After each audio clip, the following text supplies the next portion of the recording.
this is Kimberly, and I would like to welcome you back to my channel, Bookkeeping Journey, where I share my journey to becoming a full-time bookkeeper and also the knowledge that I have learned along the way. So today I'm going to show you how to create an expense in Quickbooks Online. So there are three ways actually to create an expense in Quickbooks Online, and I am going to show you that today.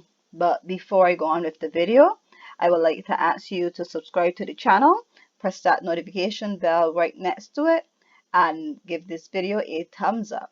Okay, off we go. So in QuickBooks Online, we know that we have this big new button that I love to go to because it's the easiest navigation button that there is in QuickBooks Online. And so this is the first way. As you can remember from the navigation video, I went through all of these and what they are. We are going to do expense today. So an expense is when we purchase an item from our vendors, and our vendors are the people that we buy stuff from. So I'm going to click on expense now so you can see what the expense form looks like. And when you create an expense, that's when you pay for this, for the item or the service immediately. So you either use your check, you either pay by cash, by check, or you pay by credit card. When you pay for something instantly, as soon as you purchase it, just like the sales receipt, and you pay for it. So when you pay for something immediately, as soon as you purchase it, you come into QuickBooks and you create an expense for that purchase.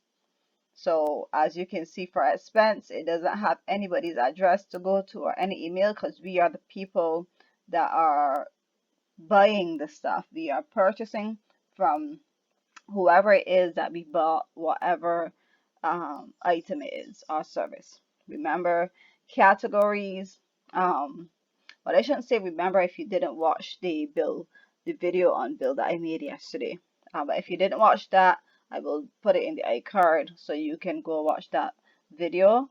But for, as you can see, when you come into expense, we have a category part where you can input information, and then there's an item. Once you click that down arrow, the item details down here.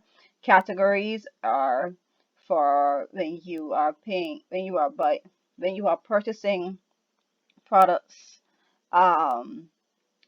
Sorry, not products, because products are down here. When you are purchasing services, so say that you paid your lawyer fees, or you paid a contractor, or so those type of services you create in categories. And then down here for item details, these are the inventory items that you purchase from your supplier to sell back to your customers. So these are inventory items that are down here. So I will click on both of them so you can see.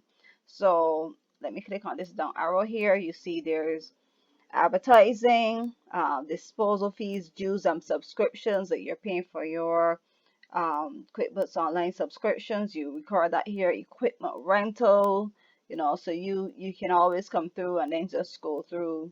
If you are a bookkeeper or accountant and you have a QuickBooks Online, you have a QuickBooks accountant profile, you can always come in here, use the sample company, and you can always come in and scroll and see this, what goes into categories. Okay, but remember, everything what goes into, if it doesn't go here, it goes here. So if it's not an inventory item, it goes here. Okay, so this one, this expense form is blank, and I will go on to the other two.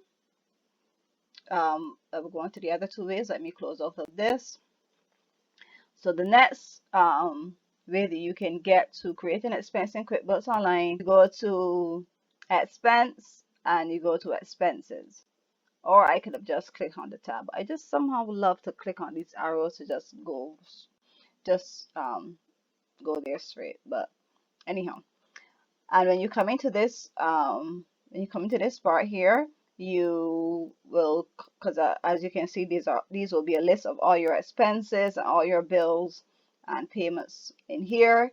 You come up here to new transaction, click that down arrow, click expense, and you will see that this form actually looks the same way as the one that we went and we just viewed just now. I'm just going to scroll down so you can see that. All right, let me close out of there. Then the last way that you will go to create an expense, you come down to expense and you go to vendors, or I can click vendors from up there, but I just wanted to show you from the bar. Okay, so then you come in here now, search for the vendor that you bought this stuff from, so the items from, because right now we're just going to do items. Tanya's Nursery, I think is the one that I decided to use. I don't know why that won't click off, but it will go. Good, it's gone. All right, so Tanya's Nursery, as you can see, she has the address and everything, but when we go in here, there's no way to populate the address, but you will see the difference because the other two are blank. You click new transaction, click that down arrow, select expense, and because you are in Tanya's profile. So as you can see, her name populates here, and we just fill in the rest of the information. Okay, so we're going to say that the payment account that she paid us with was with her MasterCard, credit card, and then the MasterCard down here, soil. Right, and then it puts in information. I will show you I will show you how to input products and services into your company as well. So we bought 5 bags, well, 5 of these, 2 cubic feet bags of soil. Right, so it is not taxable or billable, so we will not select anything there. It's $32.50. Come down here to save and close because we don't want to save and add new. Wait, I should open that back up so that you can see, because when you go down here, sorry about that, it's coming out so fast. I guess it's the trying to do the video so it doesn't be that long. So come down here, instead of clicking save and close, I could have clicked save and add new. All right, so it would be in here, as you can see, the Tanya's Nursery on the 4th, the purchased soil and plants and soil, and it was $32.50, and she doesn't have an opening or overdue balance. And that's it for the video today. So thank you so much for watching. If you have any questions, you can put them in the comment section below, and may you have a good day. Bye.